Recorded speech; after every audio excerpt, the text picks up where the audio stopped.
បានជាប្រឹងញ៉ាំស្រាសាទព្រោះរឿងស្នេហា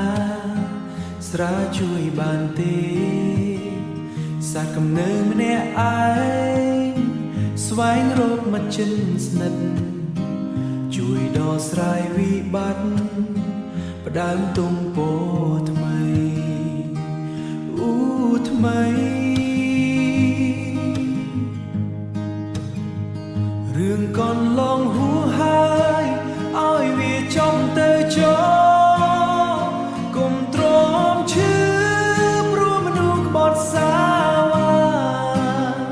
ឈប់អង្គុយស្មុគស្មាញដើរកំសាន្តកាយាឈឺព្រោះមនុស្សសាវ៉ាឈឺអត់ប្រយោជន៍ព្រោះមនុស្សសាវ៉ាឈឺឥតប្រយោជន៍ត្រូវតែដឹងខ្លួនថានៅមានមនុស្សច្រើនអ្នកបារម្ភស្មោះស្ម័គ្រនៅជុំវិញប្រាណអ្នកនៅមានពុកម្ដាយបងប្អូនញាតិសន្តានត្រូវតែថែប្រាព្យាបាលបេះដូង